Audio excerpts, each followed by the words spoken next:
Hello friends, good evening. आज हम लोग इकोनॉमिक्स का एक लेक्चर देखेंगे। फिस्कल पॉलिसी ये बहुत ही इम्पोर्टेंट चैप्टर है हमारे कॉम्पिटिटिव एग्जामिनेशंस जैसे यूपीएससी, बीपीएससी, जेपीएससी, जो भी स्टेट कमीशन के एग्ज़ाम्स होते हैं और एसएससीज वगैरह में, अदर कॉम्पिटिटिव एग्जामिनेशंस में भी इसका हेल्प हम लोग को मिलेगा। लेकिन जो स्टेट पीसीएस है या यूपीएससी के एग्ज़ाम्स हैं उसमें ये क्वेश्चंस इस टॉपिक से बहुत आते हैं। तो हम लोग आज स्टार्ट करेंगे फर्स्ट टॉपिक, फिस्कल पॉलिसी। ठीक है, फिस्कल पॉलिसी। अच्छा, पहले हम लोग एक टर्म से स्टार्ट करते हैं, आप लोग को फिर रिलेट करने में इजी रहेगा, क्योंकि वो ऐसा टर्म है जो आप लोग रेगुलर बेसिस पर सुनते होंगे। वो क्या है? बजट। ठीक है, हम लोग सुनते हैं ना कि आज जो फाइनेंस मिनिस्टर, हम लोग नॉर्मली देखते हैं कि फाइनेंस मिनिस्टर जो है वो हर साल एक बजट लेके आते हैं जो पार्लियामेंट में रखा जाता है और फिर उस पर चर्चा होती है। तो ये बजट क्या है? एक और चीज़ होता है इसके साथ साथ, इकोनॉमिक सर्वे। ठीक है, ये दोनों में कुछ बेसिक डिफरेंस है जो हम लोग को जानना चाहिए। इकोनॉमिक सर्वे क्या है? इकोनॉमिक सर्वे और बजट, ये जो है ना, लेट्स से कि अभी 2021-22 ये फाइनेंशियल ईयर पास हुआ। अभी कौन सा फाइनेंशियल ईयर चल रहा है? 2022-23, 2022। ये 1 मार्च से 31 अप्रैल,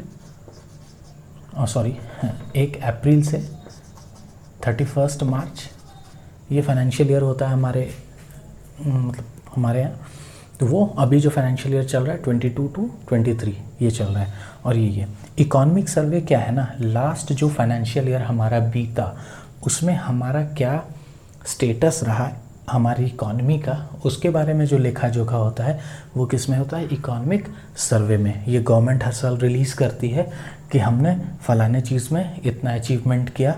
हमने अगर मान लो डीबीटी स्कीम हम लोग देख रहे हैं कि डायरेक्ट बेनिफिट ट्रांसफ़र स्कीम हम लोग लाए, और डायरेक्ट बेनिफिट ट्रांसफ़र स्कीम में हम लोग कितना रुपया डायरेक्ट अकाउंट में डिपॉजिट करा पाए, इसके बारे में। या कोई योजना, जैसे पहल योजना गवर्नमेंट का है कि हम लोग इसमें कितने जो सब्सिडाइज्ड सिलेंडर्स है उसको डिस्ट्रीब्यूट किए, तो वो ये इकोनॉमिक सर्वे में। लेकिन बजट क्या होता है? बजट होता है जैसे फ्यूचर की, फ्यूचर मतलब कि अब आने वाला जो साल है, मतलब हम अभी गवर्नमेंट जो इस फाइनेंशियल, जब अप्रैल 2022 में गवर्नमेंट देखती है कि हम अप्रैल 2022 में से अगले 31 मार्च 2023 तक क्या खर्च करने जा रहे हैं, हमारा किस जगह पर कितना खर्च है और हम क्या रिसीव कर सकते हैं, क्या रिसिप्ट होगा हमारा, वो जो है किस में लिखा जो कहा होता है? बजट में। तो बजट में क्या है? रिसिप्ट और एक्सपेंडिचर दोनों ही चीज़ होता है। ठीक है, रिसिप्ट और एक्सपेंडिचर दोनों ही चीज़ होता है कि हम लोग क्या रिसिप्ट करने वाले हैं आने वाले साल में, और हमारा क्या एक्सपेंडिचर का है कि हम कितना एक्सपेंडिचर करेंगे। जैसे कोई भी स्कीम है, मान लो उड़ान योजना चल रहा है गवर्नमेंट का, या कहीं गवर्नमेंट को सब्सिडी बांटना है। ठीक है, कोविड हो गया तो कोविड के कारण हम लोग को कहीं रिलैक्सेशन देना है टैक्सेस में, एमएसएमई सेक्टर को प्रायोरिटी लेंडिंग हम लोग को करना है, जो भी चीज़ है वो एक्सपेंडिचर है गवर्नमेंट का। तो ये गवर्नमेंट बताती है कि हम लोग इतना एक्सपेंडिचर करने जा रहे हैं, और ये हमारा रिसिप्ट भी बताती है कि हम लोग ये इतना रिसीव भी करेंगे इस साल। तो ये क्या है? बजट। तो फिस्कल पॉलिसी जो है ना, वो क्या है? बजट। इसी को क्या बोलते हैं? Fiscal policy. लेकिन सिर्फ इतना सा से काम नहीं चलेगा। अगर ये fiscal policy is equal to budget होता तो हम तो यहाँ सिर्फ बजट ही लिख देते। तो है क्या आखिर फिस्कल पॉलिसी? ठीक है, अब देखते हैं। तो सबसे पहला चीज़, अगर कोई लेमैन है आपसे अगर पूछ दे कि व्हाट इज़ फिस्कल पॉलिसी, तो आप सबसे पहले एक बार ये बोल सकते हैं कि ये बजट है। बट हम अभी इसमें 2 चीज़ है उसको ऐड करेंगे, फिर ये कंप्लीट डेफिनेशन बनेगा। फिस्कल वैसे रिलेटेड होता है किससे? मनी से। और पॉलिसीज प्लान या स्ट्रैटेजी। आप कोई भी मनी है, पैसा है आपके पास, पैसा क्या होता है, आप रिसीव करते हो और उसको एक्सपेंड करते हो, खर्च करते हो, तो जो भी है, ठीक है। तो रिलेटेड किसी physical is nothing but it is money, and policy is nothing, it is simply a plan कि whatever money I have, how I am going to expend it, मतलब what I am going to purchase, ठीक है। तो ये क्या है, एक plan हम लोग करते हैं। या दूसरी चीज़ ये भी है कि हम लोग ये भी स्ट्रैटेजी बनाते हैं कि from where we will receive, हम लोग अगर 10 रुपया है तो 5 रुपया ट्रेडिंग में इन्वेस्ट कर देंगे तो हमको इतना पैसा आएगा। 5 रुपया का हम क्या करेंगे, कोई प्रॉपर्टी खरीद लेंगे, साल भर के बाद बेचेंगे तो हमको इतना पैसा का। तो ये हमारे क्या एक प्लान हम लोग करते हैं, स्ट्रैटेजी बनाते हैं। तो that is fiscal policy, it is basically the plan a strategy जो हम लोग ले आउट करते हैं टू रिसीव और expand the money within a year is known as fiscal policy, and that is simply a term which is used for that is budget। तो इसको हम लोग बजट बोलते हैं, ठीक है। लेकिन सिर्फ इतना सा चीज़ नहीं, इसमें दो चीज़ और है, एक है फिस्कल कंसोलिडेशन और फिस्कल प्रूडेंस। ये बहुत अच्छे से समझिएगा, फिस्कल कंसोलिडेशन और फिस्कल प्रूडेंस, ये दो टर्म जब बजट के साथ मिल जाएगा तो ये कहलाएगा fiscal policy. Fiscal policy is budget plus fiscal consolidation and fiscal prudence. Fiscal consolidation और फिस्कल प्रूडेंस कोई ऐसा नहीं है कि कोई अलग से कोई टर्म है, मतलब कोई अलग से पैसा रखा हुआ है जो हम लोग यहाँ जोड़ दिए, नहीं। ये बेसिकली इसी बजट को बनाने के टाइम में अगर हम इसको सेंसिबली काम करते हैं, सेंसिबली काम करने का मतलब कि देखो आप क्या है, 100 रुपये है आपके पास, ठीक है, और आपको इसको खर्चना है, खर्च करके आपको कुछ लाना है। लेट से आप 5 kg आपको राइस खरीदना है, ठीक है, इस 100 रुपये में। तो इसमें दो तरीके से खरीद सकते हैं हम। जाके क्या किए, 100 रुपये वाला अगर राइस खरीद के लेते आए पर केजी वाला तो 1 ही केजी आया हमारा। लेकिन अगर हम 20 रुपये वाला पर केजी वाला राइस खरीदे तो हम लोग कितना राइस खरीद के आ पाए, 5 केजी, ठीक है। तो हमारा डिज़ायर्ड यही था, वो खरीद लिए, ठीक है, चलो जो भी हो। लेकिन हम इसमें दो चीज़ कर सकते हैं, दो चीज़ काम किए कि इस 100 रुपये को हम इस तरह से खर्च किए कि यहाँ पर 1 ही केजी राइस आया, यहाँ पर कितना राइस आया, 5 केजी। राइस जो है वो हमारे बॉडी में क्या है, वो बेसिकली कार्बोहाइड्रेट है, तो हम लोग को एनर्जी प्रोवाइड करने के लिए इसको यूज़ होता है, हम लोग खाते हैं, एनर्जी प्रोवाइड कराता है। तो ये भी हम लोग को एनर्जी उतना ही प्रोवाइड कराएगा, ये भी उतना ही एनर्जी प्रोवाइड कराएगा। लेकिन हम लोग क्या किए, इसमें से अगर ये खरीद लिए 100 रुपये में 1 केजी के जगह 5 केजी, 4 केजी ज़्यादा खरीदे तो ज़्यादा टाइम तक हम उसको खा सकेंगे, मतलब ज़्यादा ड्यूरेशन तक वो चलेगा। कहने का मतलब क्या है कि आप इसको क्या है, थोड़ा सा सेंसिबल वाइजली इस काम किए कि चलो भाई 100 रुपया है तो 5 किलो राइस खरीद के ले आए। तो कंसोलिडेशन इसी को बोलते हैं, ठीक है, कि आप कम पैसे में कितना ज़्यादा चीज़ कर सकते हो। या इसको एक और एग्जांपल से हम लोग समझ सकते हैं कि 100 रुपया है आपके पास, ठीक है, आपको खर्च करना था 100 रुपया किसी पर्टिकुलर स्कीम में। गवर्नमेंट का कोई एक स्कीम है, ले लो कि बेटी बचाओ बेटी पढ़ाओ योजना, एक गवर्नमेंट का स्कीम है। गवर्नमेंट ने टारगेट करा कि भाई हमको 1000 करोड़ रुपया इस पर खर्च करना है, ठीक है, और उस पर मंथन चला। तो ये बजट में मान लो नेक्स्ट बजट में पेश होने वाला है कि हम बेटी बचाओ बेटी पढ़ाओ योजना लाएंगे। इस बजट में हम फाइनेंस मिनिस्टर इसको अनाउंस करने वाले हैं और हम देख रहे हैं क्या बोला गया कि भैया 1000 करोड़ रुपया इस पर खर्च होने वाला है। लेकिन फिर हम लोग बैठ के उस पर चर्चा किए और फिर क्या किए, इस खर्च को घटा के 800 करोड़ कर दिए। मतलब हम लोग 1000 करोड़ रुपए के खर्च को इस तरह से सेंसिबली वाइजली काम किए कि वो खर्च जो है 800 करोड़ पर आके रुक जाए, मतलब घटा दें उस खर्च को। तो इसको क्या बोलते हैं, फिस्कल कंसोलिडेशन। इसको क्या बोलते हैं, फिस्कल कंसोलिडेशन। कि आपका जो खर्च होना था जितना रुपया, उसको आप लोग क्या किए, वाइजली करके, ठीक है, कम पैसे में उसी काम को अगर आप कर लिए तो that is known as fiscal consolidation. अब क्या है फिस्कल प्रूडेंस, ठीक है, ये बेसिकली क्या है, इसको आप ऐसे कर सकते हो कि कम, मतलब लेस अमाउंट जो है, जो पहले अमाउंट था उससे लेस अमाउंट में अगर हम काम कर लिए तो that is known as fiscal consolidation.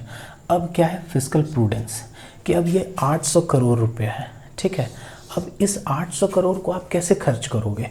कहीं पर जाकर कुछ किसी को कुछ भी दे दोगे पैसा तो आपका खर्च हो जाएगा? तो नहीं, ये नहीं। इसको अगर हम वाइजली खर्च किए, वाइजली, यहाँ पर क्या है वाइजली, अगर हम लोग इस 800 करोड़ को वाइजली खर्च किए तो हम लोग क्या किए फिस्कल प्रूडेंस।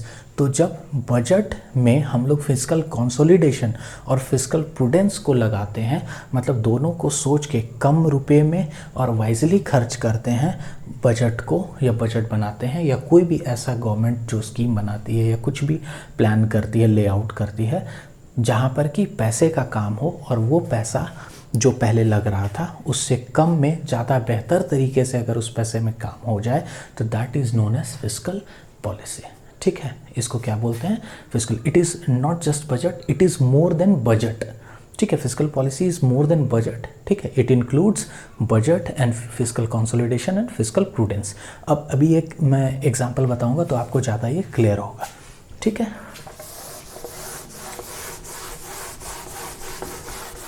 अब एक एग्जांपल बताता हूँ। देखो, गवर्नमेंट का एक स्कीम है पहल योजना। ये क्या है? पहल स्कीम कि गवर्नमेंट इसमें एलपीजी सिलेंडर दे रही है, ठीक है। एलपीजी सिलेंडर से रिलेटेड स्कीम है, ठीक। देखो, तो गवर्नमेंट क्या की कि 1000 रुपये, मतलब पहले लग रहा था कि 1000 रुपये में कोई एलपीजी आएगा। अब इसको गवर्नमेंट क्या की, उसको लेआउट की प्रोग्राम और बोली कि भाई 800 रुपये में हमारा सिलेंडर आ जाएगा, ठीक है। तो इसको क्या बोले फिस्कल कंसोलिडेशन, मतलब आप जो पहले खर्च हो रहा था उससे कम में ही आप क्या किए, कम पैसे में खर्च कर लिए, ठीक है। मतलब कैसे किए इसको, 800 रुपये में क्यों आपको आ गया? क्योंकि अभी हमारे बहुत सारे लोग जो है, जो मोदी जी ने बोला था ना कि आप जिसको ज़रूरत नहीं है, किसका, हाँ मतलब क्या आता था, सब्सिडी, ठीक। यहाँ पर जो है सब्सिडी, बहुत लोगों ने अभी क्या किया, अपना सब्सिडी छोड़ दिया। मतलब सिलेंडर 1000 रुपये का था, हम लोग को मिल रहा था कितने में, 800 रुपये में। ये 200 रुपये का जो गैप है ये government as a subsidy provide कर रही थी।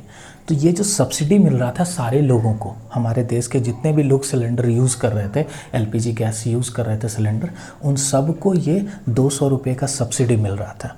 उसमें बहुत सारे ऐसे लोग थे जो कि ये 200 रुपये अगर उनको सब्सिडी नहीं भी मिलता तो उनके पॉकेट पर कोई फ़र्क नहीं पड़ता। अगर उनको 1000 का 1000 में ही मिलेगा तो सब्सिडी क्या होगा, अगर उनको ना भी मिले तो उनका कुछ बिगड़ने को नहीं है, ठीक है। तो गवर्नमेंट ने ये क्या किया, गवर्नमेंट के हमारे प्राइम मिनिस्टर ने आके इसको टीवी पे ये सबके सामने बोला कि भाई आप ऐसा करो कि अगर आप सब्सिडी छोड़ सकते हो तो आप उसको सब्सिडी छोड़ दो, ठीक है। तो बहुत से लोगों ने क्या किया, इस सब्सिडी को बोला कि चलो ठीक है, मोरल ग्राउंड पे, इसको मोरल सुएशन बोलते हैं, वो क्या किए, सब्सिडी छोड़ दिए।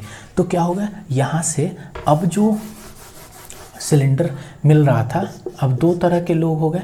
ऐसे लोग हो गए जो 1000 रुपये में ही लेने लगे, ठीक है, और कुछ अभी भी थे जो 800 रुपये में। तो पहले सब कोई यहाँ पर थे, अब कुछ लोग यहाँ से इधर आ गए। तो मतलब 200 रुपये का यहाँ पर गवर्नमेंट को क्या हो गया, सरप्लस बेनिफिट होने लगा। गवर्नमेंट ने क्या किया, इस 200 रुपये को यूज़ किया कहीं और, ठीक है, मतलब इस सब्सिडी को हटा दिया। तो इसको क्या हुआ, फिस्कल कंसोलिडेशन हुआ कि आपका जितना रुपया लग रहा था आप उतने ही पैसे, मतलब कि आप यहाँ पर गवर्नमेंट का पैसा बचाया, आपने पैसे को बचा लिया, उतने ही रुपये में उतने ही लागत पे आपने क्या किया, कुछ ना कुछ सेव कर लिया। That is fiscal consolidation. तो गवर्नमेंट ने यहाँ पर क्या किया, पैसे बचा लिए। तो दिस इज़ फिस्कल कंसोलिडेशन। इसी को क्या बोलते हैं, फिस्कल कंसोलिडेशन, कि आपने सब्सिडी को, बहुत लोग सब्सिडी को छोड़ दिया तो वो क्या हुआ, फिस्कल कंसोलिडेशन। मतलब जितना रुपया था, पहले 5 सिलेंडर आ रहा था, अब उसी रुपये में आपके पास अब 10 सिलेंडर आ जाएगा। क्यों, क्योंकि 200 रुपया तो आपको हर एक सिलेंडर पे बच रहा है। सोचो इंडिया की आबादी कितना रुपया गवर्नमेंट को यहाँ से सेव हुआ।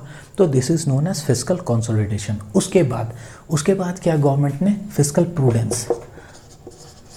फिस्कल प्रूडेंस, ये कैसे इस स्कीम में गवर्नमेंट ने फिस्कल प्रूडेंस कैसे लगाया? तो गवर्नमेंट ने क्या किया कि भाई हम 800 रुपये में, जिसको सब्सिडी मिल रहा था 800 रुपया, बोला कि ठीक है हम 800 रुपये तो आपको देंगे, मतलब सॉरी 800 रुपये में सिलेंडर मिल रहा था, 200 सब्सिडी मिल रहा था। तो गवर्नमेंट ने कहा कि ठीक है we will give you the subsidy of 200 rupees but we will not give you in cash.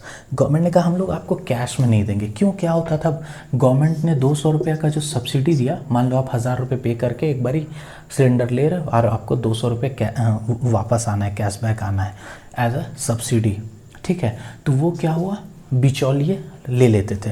हम मतलब बहुत सारे लोग ऐसे हैं जो कि नहीं पहुंच पाते थे, उनको 200 रुपये के बजाय 150 रुपया 100 रुपया मिला, ठीक है, कि भाई इतना ही सब्सिडी आया। तो गवर्नमेंट ने क्या किया कि चलो इसको हटाओ इंटरमीडिएटरीज को और डायरेक्ट ये ट्रांसफ़र करो, DBT, direct benefit transfer. Government क्या करने लगी, 200 रुपया डायरेक्ट ही ट्रांसफ़र करने लगी। किसको, जो कस्टमर हैं, जो ये 1000 रुपये पे किए, जिसको 200 रुपये सब्सिडी आना है।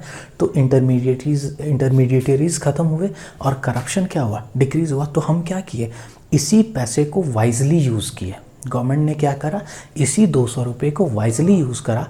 पहले क्या हो रहा था, ये 200 रुपये से घट के ही किसी लोग को, आज जैसे हम लोग बहुत सारी योजना में देख रहे हैं, गांव लेवल पर कुछ योजना स्कीम्स होता है, नॉर्मली हम लोग को सुनने में आता है कि 60,000 रुपये के लिए अगर घर बनाने के लिए मिल रहा है 60,000 रुपया, तो एक्चुअल आदमी को कितना मिलता है, 10,000, 20,000, 30,000 बिचौलिए ले लेते हैं। तो वो क्या हो रहा है, वाइजली यूज़ नहीं हो पा रहा है गवर्नमेंट के उस एक्सपेंडिचर का, तो उतना फ्रूटफुल तो वो दिखेगा नहीं। जो भी गवर्नमेंट का स्कीम है उसका रिजल्ट उतना ज़्यादा बढ़िया नहीं आएगा। गवर्नमेंट ने कोई प्लान लेआउट किया है कि 60,000 में ये रोड, अगर ये घर मान लो बहुत स्ट्रांग बनेगा, उसको 30,000 में बनाना है, तो वो तो कहीं ना कहीं कॉम्प्रोमाइज़ तो होगा ही क्वालिटी से। तो सेम वही चीज़ यहाँ पर हो रहा था। ये 200 रुपया गवर्नमेंट दे रही थी कि मेरे पास आए, ये मेरे पास ना आके 100 रुपया किसी और आदमी के पास चला गया, तो मेरा जो 100 रुपया है वो कहीं और चला गया। तो हम अब मेरे पास खर्चने के लिए इस 200 में से कितना बचा, 100, तो मेरा परचेजिंग पावर क्या होगा, 100 में ही होगा, घटेगा ना इससे ज़्यादा। तो मार्केट में पैसा का रोटेशन क्या होगा, डिक्रीज़ कर जाएगा। तो इसको ओवरकम करने के लिए गवर्नमेंट ने क्या किया, DBT, this is a wise decision taken by the government of India कि आप डायरेक्टली ट्रांसफ़र करो उसके अकाउंट में, ताकि बिचौलिए नहीं रहें। और अब आदमी के पास 200 रुपये, तो वो 200 वापस से इकोनॉमी में डालेगा और इकोनॉमी फिर ज़्यादा उस पर डिमांड होगा और सप्लाई होगा। तो डिमांड सप्लाई ज़्यादा होगा तो इकोनॉमी विल रन फास्टली। तो दिस इज़ फिस्कल पॉलिसी कि बजटिंग आप किए कि इतना हमको पहल स्कीम में इतना का ले डाउन किए कि इतना खर्चना है, लेकिन उस खर्च को आप कैसे बचा लिए, सब्सिडी हटा के। कुछ लोगों का आप सब्सिडी हटा दिए तो क्या हो गया, वहाँ से आपको कुछ इनकम जनरेट हो गया। और उसके बाद आप क्या किए कि डायरेक्ट बेनिफिट ट्रांसफ़र करने लगे, ताकि वाइजली, इसको क्या बोले, वाइजली आप काम किए ताकि लोग के हाथ में डायरेक्ट पैसा जाए और आपको आपका पैसा इकोनॉमी में वापस आए, ठीक है। तो this is known as fiscal policy. तो fiscal policy is budget plus fiscal prudence and fiscal consolidation, ठीक है।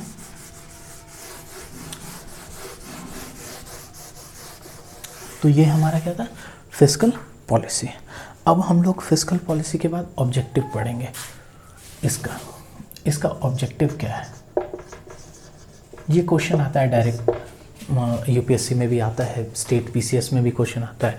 और जैसे जैसे एग्ज़ाम का स्टैंडर्ड बढ़ेगा तो और भी जो भी एसएससीज़ के एग्ज़ाम होते हैं या और भी कोई भी एग्ज़ाम होता है, एसएससी हो गया या फिर रेलवे वगैरह, जो भी अच्छे लेवल के एग्ज़ाम्स हैं जहाँ पर भी ये इकोनॉमिक सब्जेक्ट होगा वहाँ पर ये पूछा जा सकता है। आपको सिंपली पूछ दिया जाएगा what is the objective of, या क्वेश्चन दे दिया जाएगा, 4 ऑप्शन दे दिया जाएगा, बोले कि इसके कौन कौन सा ऑब्जेक्टिव है फिस्कल पॉलिसी का, ABC, AB या AD ऐसे करके। तो इसका क्या क्या ऑब्जेक्टिव होगा फिस्कल पॉलिसी का। तो हम लोग फिस्कल पॉलिसी में क्या करते हैं, budgeting plus fiscal consolidation and fiscal prudence. तो इसमें सबसे पहला क्या है, हम लोग ये सब क्यों कर रहे हैं, ताकि एडिक्वेट मनी सप्लाई हो पाए। किसको, जो हमारे सेक्टर ऑफ इकोनॉमी है उसको प्रॉपर मनी सप्लाई हो पाए। ये हमारा क्या है, इसका फर्स्ट ऑब्जेक्टिव। कौन कौन सा सेक्टर है हमारा, 3 सेक्टर है हमारी इकोनॉमी का, प्राइमरी, सेकेंडरी और टर्शियरी। तो हम लोग फिस्कल पॉलिसी क्यों करते हैं? इसलिए करते हैं ताकि हमारे जो इकोनॉमी के डिफरेंट सेक्टर्स हैं जहाँ से हमारा इकोनॉमी रन करता है, जो कि प्राइमरी सेक्टर और टर्शियरी है, उसको प्रॉपर मनी सप्लाई है, उसको एडिक्वेट पैसा मिले। अभी जैसे कोविड का समय आया, कोविड के बाद क्या हो गया, ऐसी स्थिति हो गई कि हमारे जितने भी एमएसएमई थे, जो हमारा बैकबोन है इकोनॉमी का, वो क्या हो गया, मतलब ऑन द वर्ज ऑफ क्या हो गया, क्लोज होने वाला था। बहुत सारे कंपनीज़ क्या बंद होने लगे या बंद हो जाते, ऐसी स्थिति, चूँकि लोन इतना बढ़ गया, मतलब खर्च नहीं, तो पैसा नहीं था कंपनी को चलाने के लिए। 2 साल कंप्लीट लॉकडाउन के बाद तो गवर्नमेंट ने क्या क्या फंड इंजेक्ट किया, ठीक है, 10 लाख करोड़ रुपए का जो भी गवर्नमेंट का स्कीम था, जिससे फंड इंजेक्ट किया गया, इकॉनमी में डाला गया। क्यों? क्योंकि लोगों के पास पैसा है। जब तक जो भी ये इकोनॉमिस्ट हैं, सॉरी, जो भी बिजनेसमैन है, अगर उनके हाथ में पैसा नहीं रहेगा तो पैसे का रोटेशन नहीं होगा मार्केट में, तो इकॉनमी रन नहीं करेगी। तो उसको, इकॉनमी को एकदम से रन कराने के लिए क्या किया गया, गवर्नमेंट ने पैसा इंजेक्ट किया। क्यों? बिकॉज एडिक्वेट मनी सप्लाई अगर इकॉनमी में नहीं होगा, सेक्टर्स को एडिक्वेट पैसा नहीं मिलेगा इन सेक्टर्स को, तो इकॉनमी ग्रो नहीं कर सकता है, कभी नहीं ग्रो करेगा, ठीक है। तो हमारा जो सेक्टर है, डिफरेंट सेक्टर इकॉनमी का, प्राइमरी, सेकेंडरी और टर्सरी। प्राइमरी में क्या, जैसे एग्रीकल्चर, ठीक है, हमारा जो भी सेकेंडरी में काम हो रहा है उसका रॉ मटेरियल हम लोग को कहाँ से मिल रहा है, एग्रीकल्चर से ही, ठीक है। तो कॉटेज इंडस्ट्री हो गया, या हमारा फार्मर्स जो कभी काम कर रहे हैं, जो मान लो यहाँ पर सेकेंडरी में एमएसएमई है, ठीक है, एमएसएमई है, मार्जिनल स्मॉल मीडियम इंटरप्राइजेस, ठीक है, ये है एमएसएमई सेक्टर। तो मान लो कोई एक एमएसएमई सेक्टर है जो कि कुरकुरे है, कुरकुरे की कंपनी है जो कुरकुरे बनाती है। ये क्या है, एक फूड आइटम है। तो कुरकुरे बनता है वो मक्के से, अगर मेज से बनता है, तो मेज हमको कहाँ से मिलता है, प्राइमरी। तो प्राइमरी सेक्टर क्या है, रॉ मटेरियल प्रोवाइड कराती है, किसको, सेकेंडरी सेक्टर को।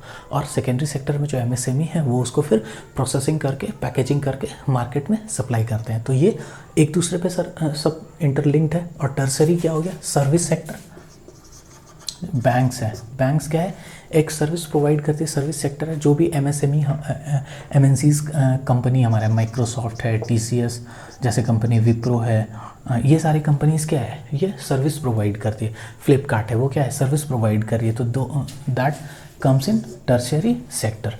तो इन सेक्टर के पास अगर पैसा नहीं होगा, एमएसएमई कुरकुरे बनाने वाली कंपनी के पास पैसा नहीं होगा कि वो मशीन खरीद सके, तो वो कुरकुरे बनना तो दूर का बात है, ठीक है, पॉसिबल ही नहीं है। अगर उसके पास पैकेट, जो कुरकुरे जिसमें पैक होता है, उसको सिंपल आप सोचो कि अगर उसको, उसमें कुरकुरे डाल दिया और उसको जो हम लोग करते हैं ना, गर्म करके उसको चिपकाते हैं, अगर वो नहीं होगा, वो मशीन उसके पास, तो वो मार्केट में जाएगा क्या, नहीं जाएगा, वो ख़राब हो जाएगा तुरंत ही 2 दिन में। तो इन सब चीज़ के लिए पैसा चाहिए, और एडिक्वेट मनी सप्लाई नहीं होगा तो इकॉनमी ग्रो नहीं करेगा। तो हमारा पहला ऑब्जेक्टिव जो फिस्कल पॉलिसी का, वो क्या है, एडिक्वेट मनी सप्लाई हो हमारे इकॉनमी में। This is the first objective of fiscal policy, ठीक है। सेकेंड,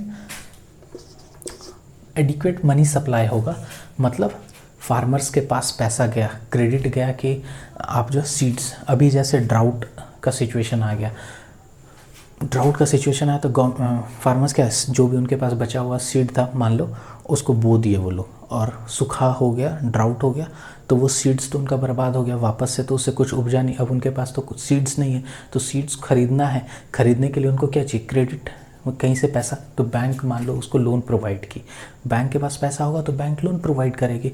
वो सीड खरीदा, मेज खरीदा, ठीक है, मेज खरीदा और फिर उसको बोएगा, फिर वहाँ से मक्का होगा, मक्का जाएगा एमएसएमई सेक्टर में, वहाँ से उसका कुरकुरे बनेगा, फिर वो सप्लाई होगा। तो ये सप्लाई चेन जब भी चलेगा तो इसमें क्या, एम्प्लॉयमेंट, आदमी की ज़रूरत होगी, पब्लिक जो एम्प्लॉय होंगे।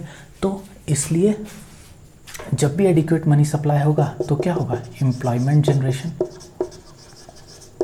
और हमारा ऑब्जेक्टिव भी यही रहता है कि हम कोई ऐसा काम करें जिससे कि एम्प्लॉयमेंट क्या हो, जनरेट। गवर्नमेंट यही सोचती है कि आज हम अगर कहीं पर एक जैसे उड़ान योजना चल रहा है गवर्नमेंट का, उड़े देश का आम नागरिक, इसका क्या है, 100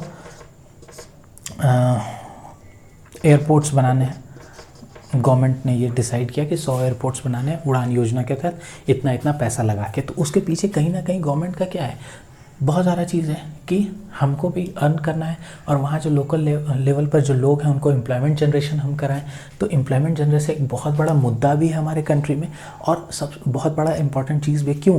क्योंकि एम्प्लॉयमेंट जनरेशन होगा। एम्प्लॉयमेंट जनरेशन का मतलब ये है कि आदमी के हाथ में पैसा आना, आदमी के हाथ में पैसा आएगा तो वो पैसा खर्च करेगा, मतलब वो डिमांड करेगा, डिमांड करेगा तो सप्लाई बढ़ेगा, और जब तक सप्लाई एंड डिमांड नहीं चलेगा इकॉनमी बढ़ेगा ही नहीं। तो इकॉनमी को बढ़ाने के लिए बहुत ही इंपॉर्टेंट चीज़ है। तो एम्प्लॉयमेंट जनरेशन क्या है, सेकंड ऑब्जेक्टिव किसका, फिस्कल पॉलिसी का। तीसरा क्या है, overall growth of economy, growth of economy, ये इकॉनमी को ग्रो कराना, ये क्या है, तीसरा ऑब्जेक्टिव है फिस्कल पॉलिसी का। एम्प्लॉयमेंट जनरेशन होगा, मनी सप्लाई होगा तो हमारा इकॉनमी भी ग्रो करेगा। क्यों? एम्प्लॉयमेंट जनरेशन होगा, लोगों के हाथ में पैसा आएगा, पैसा आएगा वो खर्चेंगे, परचेजिंग पावर कैपेसिटी इंक्रीज़ करेगा, परचेजिंग पावर बढ़ेगा लोगों का, वो डिमांड करेंगे, सप्लाई होगा तो डिमांड सप्लाई जैसे ही इंक्रीज़ होगा बढ़ेगा तो हमारा इकॉनमी क्या है, ग्रो करेगा। तो ये तीसरा क्या है, ग्रोथ ऑफ इकॉनमी। चौथा क्या है, इंक्लूसिव ग्रोथ। इंक्लूसिव मतलब सबको, जैसे जनधन योजना, जनधन योजना भी गवर्नमेंट का आया था, मतलब ये जो डिमोनेटाइजेशन के बाद, डिमोनेटाइजेशन के पहले जनधन योजना है कि हर एक लोगों का खाता हो। क्यों? इसका मोटो क्या था, गवर्नमेंट को अगर डीबीटी, डायरेक्ट बेनिफिट ट्रांसफ़र, अगर अपना सक्सेसफुल बनाना था तो जनधन योजना आना कंपलसरी था। अगर जनधन योजना नहीं आता, गरीबों का खाता नहीं खुलता तो उनके खाते में पैसा नहीं जा सकता था। तो हर एक स्कीम इंटरलिंक्ड है। हम लोग बोल देते हैं कि डीमोनेटाइजेशन जो है गवर्नमेंट का फेल हो गया, लेकिन डीमोनेटाइजेशन कहीं ना कहीं आज जो भी पेमेंट्स हो रहा है, यूपीआई से पेमेंट हो रहा है, जो भी चीज़ है, जो गवर्नमेंट का जो स्टेप, पॉजिटिव स्टेप है, वो हम लोग को यहाँ पर देखना है कि यूपीआई जो पेमेंट आज हम लोग कर रहे हैं, स्कैन कर रहे हैं, पैसा ट्रांसफ़र कर रहे हैं, या तो वो उसका रीज़न क्या है, डीमोनेटाइजेशन। डीमोनेटाइजेशन के टाइम में लोगों के हाथ में पैसा नहीं था, लेकिन जिसके अकाउंट में पैसा था, जो पैसा एक नंबर था, वो अकाउंट टू अकाउंट ट्रांसफ़र कर रहे हैं, इसलिए अकाउंट टू अकाउंट ट्रांसफ़र कर सकते थे। तो this was the benefit of demonetisation. ठीक है, तो डीमोनेटाइजेशन से ये हुआ। डीबीटी, डायरेक्ट बेनिफिट ट्रांसफ़र क्यों सक्सेसफुल हुआ? क्योंकि जनधन योजना आया। जनधन योजना में हर एक लोगों का खाता खुला, तो गवर्नमेंट जो सिलेंडर का 200 रुपया जो सब्सिडी दे रही थी वो कहाँ, डायरेक्ट अकाउंट में जाना सुनिश्चित हो गया। तो इसका मतलब ग्रोथ कैसा हुआ, इंक्लूसिव। आप जब भी ग्रो, अभी जैसे हम लोग नॉर्मली बोलते हैं, गवर्नमेंट क्रिटिसाइज होती है ना कि भाई अडानी अमीर होता जा रहा है, अंबानी अमीर होता जा रहा है, लेकिन बाकी गरीब लोग का स्तर नहीं बढ़ रहा है। फार्मर्स का इनकम जो आप बोले थे कि डबल हो जाएगा 2022 तक, वो नहीं हुआ। तो क्यों? क्योंकि हम लोग का इंक्लूसिव ग्रोथ प्रॉपर नहीं हो पाया। अगर इंक्लूसिव ग्रोथ होता तो गवर्नमेंट सक्सेसफुल होता। तो इंक्लूसिव ग्रोथ मतलब सबको लेके चलना, हर एक का विकास, क्योंकि देश तभी विकास करेगा जब यहाँ की सारी आबादी विकास करेगी। तो इंक्लूसिव ग्रोथ का मतलब वही होता है। और लास्ट क्या है, स्पेंडिंग ऑन इंफ्रास्ट्रक्चर।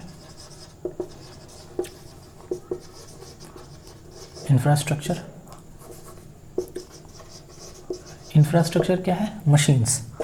मान लो आपको मशीन्स खरीदना है, कुरकुरे बनाने के लिए आपको कुरकुरे बनाने की मशीन्स खरीदनी होगी, तो दैट इज़ इंफ्रास्ट्रक्चर। इंफ्रास्ट्रक्चर क्या होता है, जो कि इन्वेस्ट होता है लॉन्ग टर्म के लिए। अभी मशीन एक बार खरीदे तो 10 साल, 15 साल, 20 साल चलेगा, तो दैट इज़ इंफ्रास्ट्रक्चर। तो स्पेंडिंग हम लोग इंफ्रास्ट्रक्चर। दूसरा चीज़ कि मान लो क्रॉप है, हमारे यहाँ किसान को हम लोग पैसा दिए, किसान क्या किया, उस पैसे से मक्का बोया और मक्का उगाया, वो मक्का एमएसएमई सेक्टर, कुरकुरे वाले कंपनी में भेजा गया, लेकिन और भी मक्का बच गया। तो हमारे पास तो एक वेयर हाउस होना चाहिए जो जहाँ पर हम उसको स्टोर कर सकें।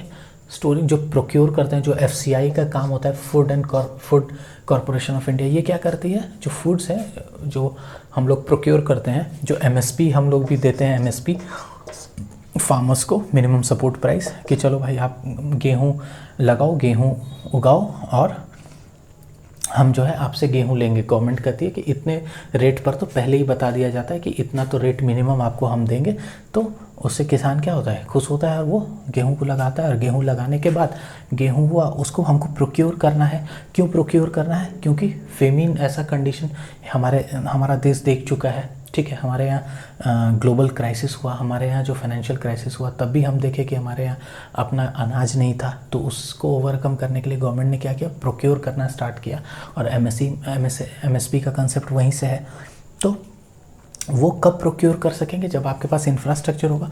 तो स्पेंड करना किस पे? इंफ्रास्ट्रक्चर पे। ये क्या है ऑब्जेक्टिव किसका? फिस्कल पॉलिसी का। तो दिस इज द ऑब्जेक्टिव। ये सारा क्या है? ऑब्जेक्टिव है किसका? फिस्कल पॉलिसी का, ठीक है। तो इसको हम लोग याद रखेंगे कि adequate money supply, employment generation, growth of economy, inclusive growth, spending on infrastructure. तो ये क्या है? फिस्कल पॉलिसी का ऑब्जेक्टिव है। इसके बाद हम लोग देखेंगे type of fiscal policy.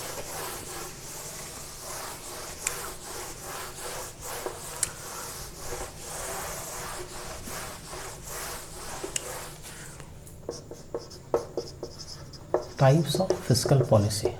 Fiscal policy का 3 टाइप होता है, ठीक है। फिस्कल पॉलिसी का कितना है?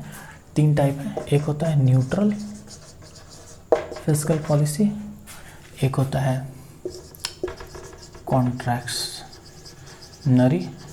कॉन्ट्रैक्शन से हुआ कॉन्ट्रैक्शनरी फिस्कल पॉलिसी, और एक होता है एक्सपेंशनरी।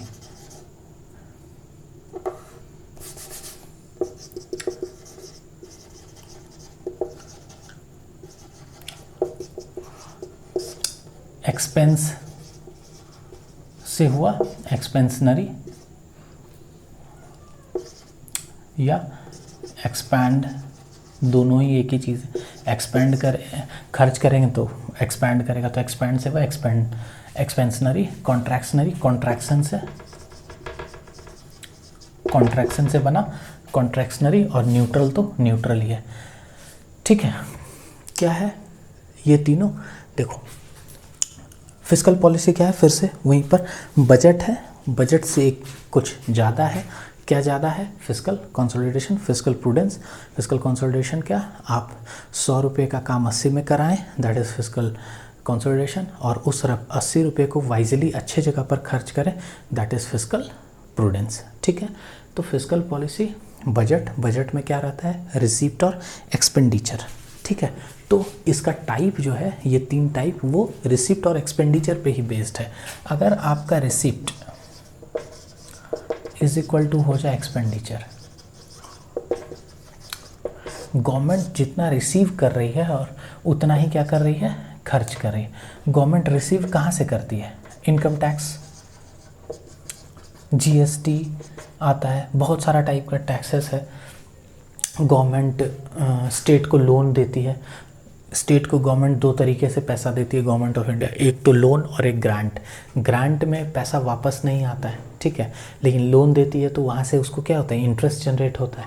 तो वो क्या है? ये सब क्या है? Receipt of the government of India. Expenditure क्या है? जितने भी स्कीम्स हैं उसको चलाने के लिए, कोई इंफ्रास्ट्रक्चर डेवलपमेंट के लिए, कहीं रेलवे ट्रैक बिछाने के लिए, कहीं एयरपोर्ट बनाने के लिए, तो ये सब क्या है? एक्सपेंडिचर है गवर्नमेंट का। तो जब गवर्नमेंट का रिसीप्ट और उसका एक्सपेंडिचर अगर बराबर हो जाए, मतलब जितना वो रिसीव करेगी उतना ही वो खर्च करेगी, तो वैसे फिस्कल पॉलिसी को क्या बोलते हैं? Neutral fiscal policy. Contractionary fiscal policy क्या हो गया? रिसीप्ट जो है आपका वो रिसीप्ट ज़्यादा हो जाए एक्सपेंडिचर से। आप मान लो 500 रुपया रिसीव कर रहे हो और एक्सपेंडिचर जो है आप 300 रुपया कर रहे हो। मान लो 500 आपका रिसीविंग है और एक्सपेंडिचर आपका 300 है, तो 200 रुपया आप बचा रहे हो। तो ये क्या है? आपका कॉन्ट्रैक्शनरी। ये अच्छा नहीं है किसी इकॉनमी के लिए, this is not good, because government क्या है कि खर्च जो है वो कम कर रही है। खर्च कम कब करती है गवर्नमेंट? जैसे अभी दिल्ली गवर्नमेंट, आप जो आम आदमी सरकार है दिल्ली में, बहुत अच्छा काम कर रही है, लेकिन उसका जो है ना, आप देखोगे उसके पास जो पैसा है वो सरप्लस हो जा रहा है। सरप्लस का मतलब है आप लेजी हो गवर्नमेंट, आप अच्छे गवर्नमेंट नहीं हो। मतलब आप, 1 मिनट, यहाँ पे बहुत सारा मॉस्किटोज़ है, please give me a minute. तो बता रहा था कि दिल्ली गवर्नमेंट जो है उसके पास अभी क्या है? सरप्लस पैसा है, उसके पास जो रिसीप्ट है वो ज़्यादा है, मतलब उसके पास पैसा बचा हुआ है खर्च करने के लिए, तो this is not good for economy. Because आप अगर पैसा खर्च नहीं कर पा रहे हैं, इसका मतलब आप लेज़ी गवर्नमेंट है। आप इकॉनमी को डेवलप उतना ज़्यादा, आपका जीडीपी ग्रो नहीं करेगा क्योंकि आप खर्च ही नहीं कर रहे हैं, तो मतलब आप इंफ्रास्ट्रक्चर डेवलप नहीं कर रहे हैं। ठीक है, ऐसा तो नहीं है कि दिल्ली में सारा काम हो गया कि आपके पास पैसा बच गया। आपको अगर पैसा एक्सेस है तो आप उसको फ्री में, फ्री बीज जो दे रहे हैं वो ना दे के आप क्या करें, और 2 हॉस्पिटल्स बना दें, ठीक है, ताकि एम्प्लॉयमेंट और जनरेट हो। तो ये कॉन्ट्रैक्शनरी जो fiscal policy, this is not good for an economy. ठीक है, तो कॉन्ट्रैक्शनरी का मतलब क्या होता है, 500 300, मतलब रिसीव ज़्यादा हो जाए और एक्सपेंडिचर कम हो। और एक्सपेंशनरी का मतलब क्या हो गया, रिसीव इज लेस देन ई, मतलब आपका एक्सपेंशन, मतलब एक्सपेंड, आप खर्च जो कर रहे हैं, एक्सपेंडिचर जो है आपका वो ज़्यादा है रिसीप्ट से, मतलब गवर्नमेंट जो है इंफ्रास्ट्रक्चर डेवलपमेंट में पैसा जैसे खर्च कर रही है, मान लो बहुत सारे स्कीम्स में खर्च कर रही है, तो ओवरऑल वो क्या कर रही है, जीडीपी को ग्रो कर रही है, जीडीपी को बढ़ाने के लिए स्टेप्स ले रही है, तो उसको क्या बोलते हैं, एक्सपेंशनरी फिस्कल पॉलिसी। तो ये हमारा जो एक्सपेंशनरी फिस्कल पॉलिसी है, ये क्या है, हमारे इकॉनमी के लिए अच्छा है। ये क्या करता है, स्टिमुलस देता है, ठीक है, ताकि हमारे इकॉनमी को ग्रो करने के लिए आगे प्रेरित करता है ये एक्सपेंशनरी। तो हमारे लिए सबसे अच्छा कौन सा है, ये एक्सपेंशनरी। तो फिस्कल पॉलिसी का टाइप न्यूट्रल, कॉन्ट्रैक्शनरी, एक्सपेंशनरी। आपसे पूछा जाएगा कि दिल्ली गवर्नमेंट जो है, अगर केस स्टडी आपको दे दिया जाए कि Delhi government has saved 5000 crore rupees in this financial year, तो is it good for the India, is it good for the economy of the, या ऐसे पूछ दे, is it good for the Delhiites और is it good for the people of the Delhi, तो what we will say no, yes it is right, or it is somehow it is okay that they have saved money. So it also says that it also points that कि corruption हो सकता है कम हो, जो भी चीज़ है, but in long run this is not good, because this this is the feature of lazy government, जो कि पैसा आप बचा रहे हैं, आप एक्सपेंडिचर आपका कम कर रहे हैं, मतलब आप क्या है, इंफ्रास्ट्रक्चर को ग्रो, इंफ्रास्ट्रक्चर को डेवलप नहीं कर रहे हैं, अल्टीमेटली आप जीडीपी पे बहुत बुरा असर डाल रहे हैं, तो ये लॉन्ग रन में सही नहीं है। ठीक है, और एक्सपेंशनरी इज़ गुड, और गवर्नमेंट इसी पे चलती ही है, हमेशा गवर्नमेंट का एक्सपेंडिचर जो है वो ज़्यादा ही रहता है, गवर्नमेंट हमेशा डिफिसिट में ही रहती है। हम लोग सुनते हैं ना कि भारत का डिफिसिट इतना हो गया, नॉर्मली मतलब अपोजिशन वाले ऐसा ऐसा बोलते रहते हैं, तो वो क्या है, एक्सपेंशनरी गवर्नमेंट हमेशा डिफिसिट में रहेगा ही रहेगा, और अच्छा है कि गवर्नमेंट डिफिसिट में हो। ठीक है, तो this is about type of fiscal policy.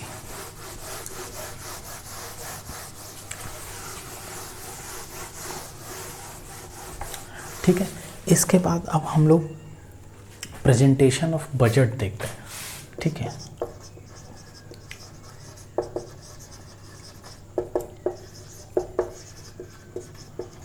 ये बहुत ही इम्पोर्टेंट कंसेप्ट है जो भी हम लोग देखेंगे, प्रेजेंटेशन ऑफ गवर्नमेंट, ये मोस्ट इम्पॉर्टेंट टॉपिक है। ठीक है, एक सब टॉपिक है फिस्कल पॉलिसी का, प्रेजेंटेशन ऑफ बजट। तो बजट में क्या है, बेसिकली रिसिप्ट की चर्चा होती है और एक्सपेंडिचर। क्या है, रिसिप्ट की चर्चा होती है, 1 सेकेंड, और एक्सपेंडिचर की चर्चा होती है। ठीक है, ये 2 तरह का होता है रिसिप्ट, रेवेन्यू रिसिप्ट और कैपिटल रिसिप्ट। एक्सपेंडिचर भी 2 तरह का होगा, रेवेन्यू एक्सपेंडिचर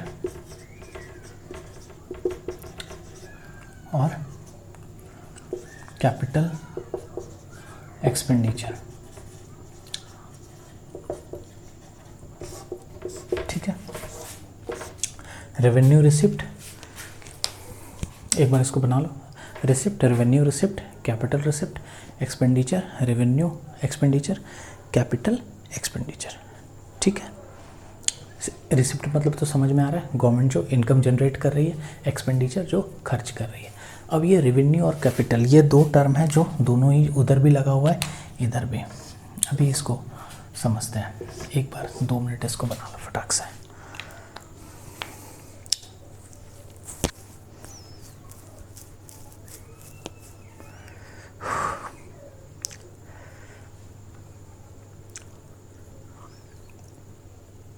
ठीक है, अब देखो रिसिप्ट, गवर्नमेंट जो रिसीव करती है पैसा, वो कैसे रिसीव करती है, अभी मैंने बताया tax, let's say tax.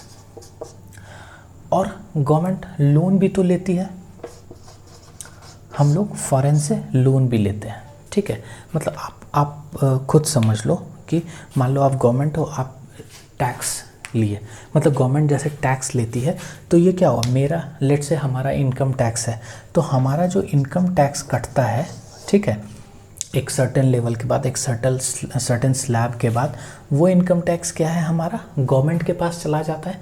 Government उसको हमको वापस डायरेक्टली तो वापस नहीं करती है, मतलब गवर्नमेंट का ऐसा रिसीप्ट, गवर्नमेंट का ऐसा कमाया हुआ पैसा जो कि लाइबिलिटीज़ नहीं रहता है गवर्नमेंट पे, इसका कोई लाइबिलिटीज़ नहीं है, मतलब कि गवर्नमेंट को इस पैसे को पब्लिक को वापस नहीं करना है, मतलब डायरेक्टली। अब ये हम बोलेंगे कि ये तो गवर्नमेंट खर्च करती है, रोड बनाएगी तो हम उस पर चलेंगे, उस पर नहीं जाना है। डायरेक्टली गवर्नमेंट का कोई लाइबिलिटीज़ नहीं है इस रिसिप्ट पे, उसको क्या बोलते हैं, वैसा रिसिप्ट जो कि गवर्नमेंट का कोई लाइबिलिटी नहीं रहा है, मतलब गवर्नमेंट जो रिसिप्ट पाई वो गवर्नमेंट का पैसा हो गया, अब गवर्नमेंट को उसको किसी को वापस चुकाना नहीं है, वापस नहीं करना है। That receipt of government is known as revenue receipt. Capital receipt क्या है, लोन। मान लो सरकार किसी से, मान लो यूएसए से गवर्नमेंट ने लोन लिया है, ठीक है, यूएसए से गवर्नमेंट ने क्या किया, लोन लिया। ये जो लोन गवर्नमेंट ने यूएसए गवर्नमेंट से लिया है, या आईएमएफ, इंडियन मॉनेटरी फंड, जो आईएमएफ या वर्ल्ड बैंक से, जैसे बोलते हैं ना कि $500 बिलियन जो है वर्ल्ड बैंक ने गवर्नमेंट ऑफ इंडिया को लोन दिया है, सपोर्ट किया है कोविड के मेडिसिन को खोजने के लिए। तो ये क्या है, लोन है। लोन है, इसका मतलब ये क्या है, लाइबिलिटी है गवर्नमेंट पे। अल्टीमेटली गवर्नमेंट को इसको रिटर्न करना है। For time being this is the receipt for government of India. Yes, we can say that कि government of India has received it, but it is not the permanent money of the government of India, because this is the liability government has to return, and not only they have to return the principal amount, they have to return the interest on it. तो this is capital receipt. दो तरह का receipt हुआ government का, एक ऐसा पैसा जो गवर्नमेंट को वापस नहीं करना है, टैक्स जिसका लाइबिलिटी नहीं है। एक ऐसा पैसा लोन ली सरकार खर्च करने के लिए, डेवलपमेंट के काम को बढ़ाने के लिए, वो उसका क्या है, लाइबिलिटी है, ये पैसा इसको रिटर्न करना है। तो ये कौन सा रिसिप्ट हुआ, कैपिटल रिसिप्ट। तो रिसिप्ट, रेवेन्यू रिसिप्ट, तो बजट जो हमारा बनता है उसमें ये दोनों ही चीज़ रहता है। आगे हम लोग जब जीडीपी, जीएनपी वगैरह ये सब पढ़ेंगे, नेशनल इनकम वगैरह, उसका कंसेप्ट जब पढ़ेंगे तो ये और क्लियर होगा। ठीक है, तो रेवेन्यू रिसिप्ट, कैपिटल रिसिप्ट समझ में आ गया। आपको डायरेक्टली पूछा जाता है कि बताओ अगर सर्विस टैक्स, ये किस टाइप का रिसिप्ट है। आप देख लेना क्वेश्चंस में, यूपीएससी के क्वेश्चंस में या स्टेट पीसीएस के क्वेश्चन में, इकोनॉमिक्स में आराम से ये बहुत सारे क्वेश्चंस आते हैं इस पर, इस प्रेजेंटेशन और बजट पे कि किस टाइप का रिसिप्ट है। डायरेक्टली पूछ दिया जाता है कि लोन जो है गवर्नमेंट का रेवेन्यू रिसिप्ट है या कैपिटल रिसिप्ट है, तो क्या बोलेंगे, कैपिटल रिसिप्ट है। ठीक है, उसी तरह एक्सपेंडिचर दो तरीके से सरकार करेगी, क्या, एक रेवेन्यू एक्सपेंडिचर और कैपिटल एक्सपेंडिचर। दोनों में क्या फ़र्क है, देखो यहाँ पे।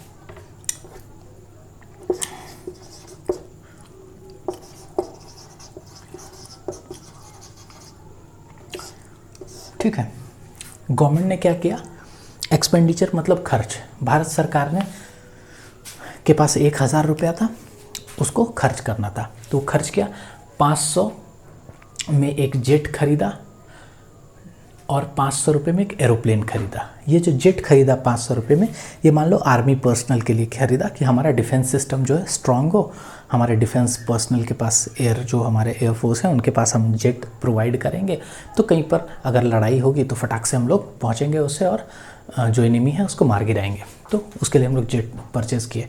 एक क्या किया, एरोप्लेन खरीद लिया सरकार। ठीक है, और उस एरोप्लेन को क्या करती है गवर्नमेंट, जो उड़ान स्कीम के तहत अपना 100 को नया एयरपोर्ट बनाए ना, उस पर चलाती है, ठीक है। दिल्ली से उड़ा मुंबई, मुंबई से बैंगलोर, ऐसे करके। इस दोनों में क्या फ़र्क है? ये एक्सपेंडिचर जो जेट किया, ये डिफेंस वाला, ये गवर्नमेंट के लिए क्या हो गया, एक लाइबिलिटी हो गया, सॉरी मतलब लाइबिलिटी ही कहो, मतलब ये जो जेट प्लेन खरीदा गवर्नमेंट डिफेंस सिस्टम के लिए, इससे गवर्नमेंट को वापस कोई भी रेवेन्यू नहीं जनरेट होगा, गवर्नमेंट इससे कोई पैसा वापस से नहीं कमाएगी। मतलब ये ऐसा एक्सपेंडिचर है जो कि आप जो खर्च कर दिए, अब वो आपका एक लाइबिलिटी बन गया। लाइबिलिटी मतलब 500 रुपया जो आप लगाए, ये जब तक ये जेट सही है, वो चल रहा है, उड़ रहा है, फाइटर के टाइप पे काम करेगा और वापस ख़त्म हो जाएगा। मतलब ये 500 रुपया आपको कुछ जनरेट करके नहीं देगा। लेकिन ये एरोप्लेन जो है, जो आप 500 रुपये में ख़रीदे, ये एरोप्लेन क्या है, आप इसको अभी दिल्ली पे खड़ा कीजिए और टिकट्स बुक ऑनलाइन होना स्टार्ट हो जाएगा और ये आपको रेवेन्यू जनरेट करके देने लगेगा। तो सरकार जो पैसा खर्च करती है दो तरीके से। अब जैसे मैं आपसे पूछता हूँ सब्सिडी, बताओ कि गवर्नमेंट जो सब्सिडी देती है वो क्या है, गवर्नमेंट का रिसिप्ट है कि एक्सपेंडिचर है? तो वो एक्सपेंडिचर है। किस टाइप का एक्सपेंडिचर है? तो रेवेन्यू एक्सपेंडिचर, जो कि वापस गवर्नमेंट को उससे कोई भी बेनिफिट नहीं होगा, दैट वो एक्सपेंडिचर, वैसा एक्सपेंडिचर क्या कहलाएगा, रेवेन्यू एक्सपेंडिचर। और कैपिटल एक्सपेंडिचर क्या हुआ, ऐसा एक्सपेंडिचर गवर्नमेंट का जो वापस से इसको पैसा जनरेट करके दे, that is known as capital expenditure. उसका एग्जाम्पल क्या है, एरोप्लेन, और इसका एग्जाम्पल क्या है, जेट। ईजी है, समझ में आ गया, कोई दिक्कत? अब यहाँ पर रेवेन्यू एक्सपेंडिचर में सैलरीज जो गवर्नमेंट एम्प्लॉय को गवर्नमेंट दे रही है, वो क्या है, रेवेन्यू एक्सपेंडिचर है, गवर्नमेंट को तत्काल उससे कोई बेनिफिट नहीं है। सब्सिडीज़ जो गवर्नमेंट दे रही है, ठीक है, तो वो सब्सिडीज़ क्या है, कोई बेनिफिट नहीं है। इंटरेस्ट पेड, गवर्नमेंट जो इंटरेस्ट पे कर रही है वो क्या है, खर्च है गवर्नमेंट का। कैसा खर्च है, रेवेन्यू, उससे तो कुछ होगा नहीं। यहाँ लोन लिया था ना, लोन लिया तो ये तो 500 रुपये लोन लिया तो 500 तो लौटाएगा ही, और बाकी उस पर इंटरेस्ट भी गवर्नमेंट को देना पड़ेगा। तो ये क्या है, कैसा एक्सपेंडिचर है, रेवेन्यू एक्सपेंडिचर, ठीक है। और कैपिटल एक्सपेंडिचर, एरोप्लेन खरीद लेना मतलब, और स्टेट को लोन प्रोवाइड करेगी। अगर सरकार जो है, राज्य सरकार को, स्टेट गवर्नमेंट को लोन दे रही है, तो उससे क्या होगा, उसको पैसा जनरेट होगा। तो वो क्या हुआ, स्टेट गवर्नमेंट को जो लोन दिया, दैट इज़ कौन सा एक्सपेंडिचर, कैपिटल एक्सपेंडिचर, ठीक है, कोई दिक्कत? और ऐसे और क्या है, और हो सकता है इंफ्रास्ट्रक्चर। इंफ्रास्ट्रक्चर पे मान लो कहीं हॉस्पिटल बना दिया और कुछ 5 रुपये का मिनिमम अमाउंट भी ले रहा है, तो वो भी क्या है, कैपिटल एक्सपेंडिचर है। तो ये क्या हो गया, एग्जाम्पल हो गए रेवेन्यू एक्सपेंडिचर, कैपिटल एक्सपेंडिचर के। रिसिप्ट, रेवेन्यू रिसिप्ट, ठीक है। ये इनकम टैक्स हो गया, जिस पे कोई लाइबिलिटी नहीं, इनडायरेक्ट टैक्स हो गया, ठीक है। और कैपिटल रिसिप्ट जो लोन है गवर्नमेंट का, ठीक है, ये क्या हो गया, कैपिटल रिसिप्ट। आपका डिविडेंड वगैरह जो होता है, डिविडेंड वगैरह जो होता है, वो सारा जो गवर्नमेंट पे करती है या गवर्नमेंट रिसिप्ट, तो वो क्या है आपका, इसी में आता है। तो प्रेजेंटेशन ऑफ बजट में receipt, expenditure, revenue receipt, capital receipt, revenue expenditure, capital expenditure, ये इसके एग्जांपल्स, ठीक है। तो आज हम लोग यहीं तक रहने देते हैं, नेक्स्ट क्लास में हम लोग आगे बढ़ेंगे, ऑब्जेक्टिव वगैरह देखेंगे इसका। Okay, thank you.